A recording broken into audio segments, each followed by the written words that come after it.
আজকে পনির রান্না হবে আমাদের, তার জন্য এই যে পনিরটা নিয়ে আছে, এটাকে আমি পিস পিস করে ছোট করে টুকরো করে নেব। আর এতে দেওয়ার জন্য দু রকম বাদাম আছে, কাজু বাদাম আর এমনি যে চীনা বাদাম যেগুলোকে বলে ছোট ছোট, যেগুলো আমরা খাই মুড়ির সঙ্গে, সেই বাদাম আছে। এটা ভিজিয়ে রেখেছি আমি, এটাকে একটু পরে বেটে নেব। আর একটু পোস্ত ভিজানো আছে, এটাকেও আমি বেটে নেব। আর এই একটু আলু দেব। এটা সম্পূর্ণ নিরামিষভাবে আমি তৈরি করব।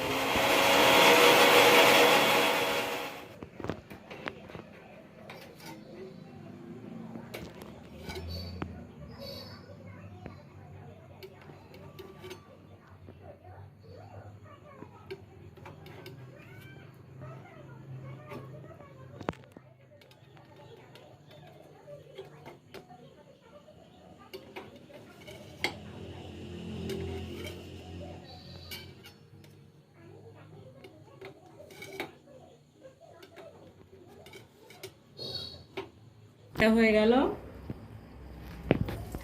আমি কড়াটা বসিয়ে গ্যাসটা ধরিয়ে দিয়েছি।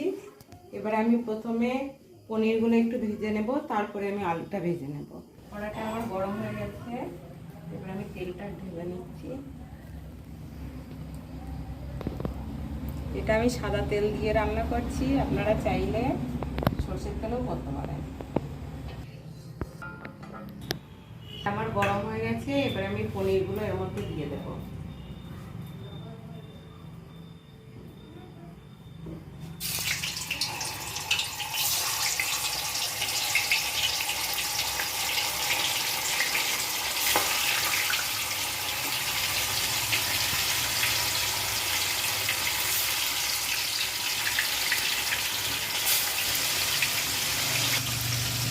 এর মধ্যে আমি একটু হলুদ আর একটুখানি লঙ্কা গুঁড়ো দেবো, যে এর কালারটা খুব সুন্দর হবে তাহলে দেখতে।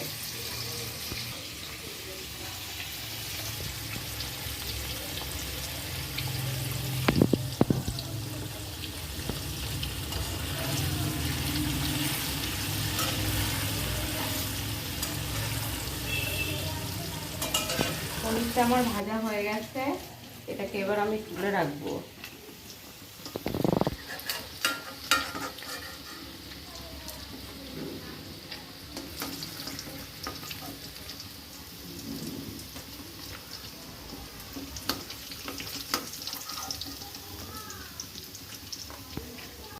দেখুন রংটা খুব সুন্দর হয়েছে, আমি বুঝতে পারছি না ওখানে কেমন দেখাচ্ছে, কিন্তু এই রংটা ভীষণ সুন্দর দেখাচ্ছে।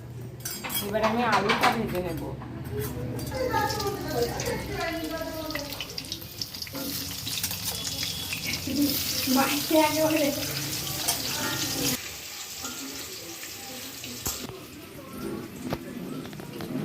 আলুতে আমি একটু লবণ দিয়ে নেব।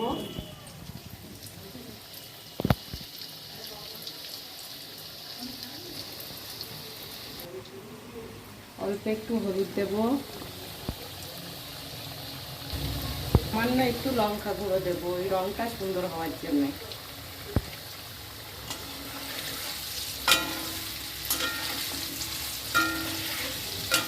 আলুটা আমার ভাজা হয়ে গেছে, এবার আমি এটাকে তুলে রাখবো।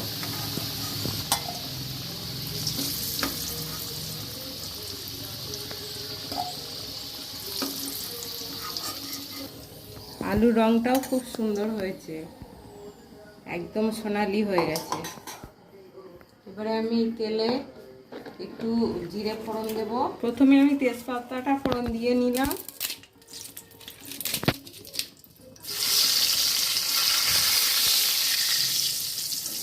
এবারে আমি অল্প একটু জিরে ফোড়ন দেব।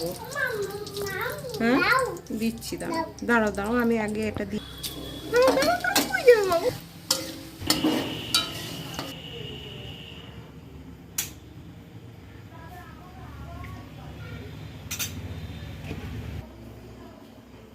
তারপরে আবার এটার মধ্যে একটু আদা আর ধনে জিরে বাটা আছে, এটা আমি দিয়ে দিচ্ছি।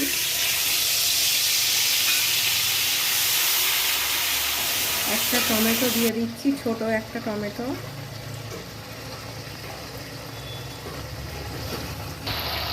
এবারে আমি আলুটা এর মধ্যে দিয়ে দিচ্ছি।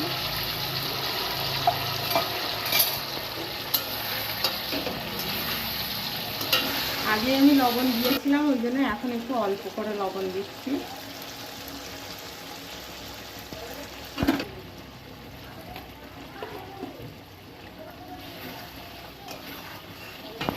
জল দিয়ে দিচ্ছি যাতে মশলাটা পুড়ে না যায়, তাই জন্য অল্প একটু গরম মশলা দেব।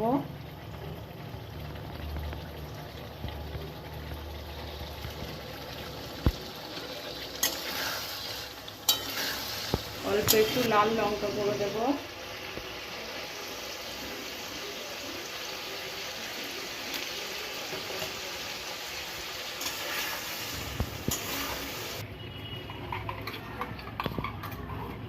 এবার আমি পোস্ত আর বাদাম দিয়ে যে পেস্টটা করেছিলাম সেইটা এবার ওর মধ্যে দিয়ে দেবো।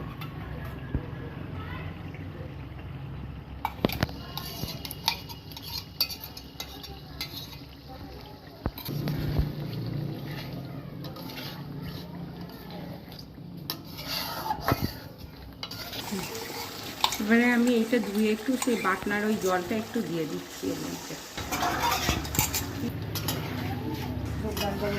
আলুগুলো আমার মোটামুটি সেদ্ধ হয়ে গেছে, আর একটু সেদ্ধ হওয়া পর্যন্ত আমি এটাকে কষবো। এটা আমার কষা হয়ে গেছে ভালো করে। এবারে আমি এতে একটু জল দেবো, আমি যতটুকু আমার গ্রেভি লাগবে আমি সেই হিসাবেই জলটা দেবো।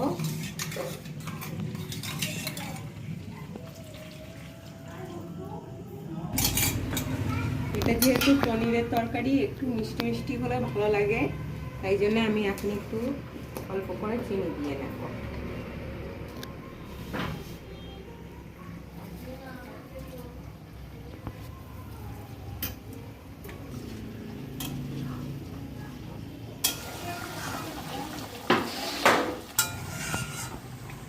আমার এইটা হয়ে গেছে তরকারিটা মোটামুটি।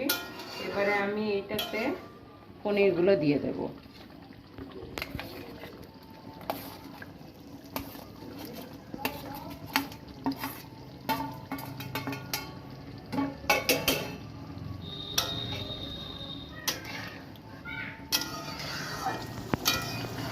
এটা যেহেতু নিরামিষ এবং একটু মিষ্টি মিষ্টি তরকারি, এই জন্য আমি এর মধ্যে কটা আঙুর কিশমিশ দিয়ে দিচ্ছি।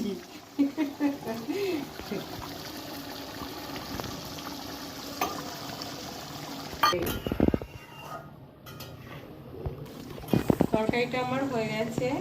নামানোর একটু আগে আমি একটু গরম মশলা দিয়ে দিচ্ছি।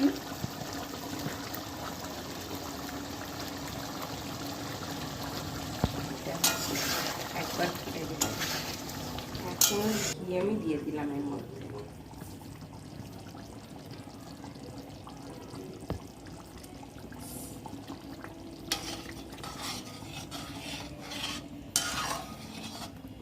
এটা আমার হয়ে গেছে। এবারে আমি জালটা বন্ধ করে দিলাম। এটাকে আমি এবারে নামিয়ে দিচ্ছি।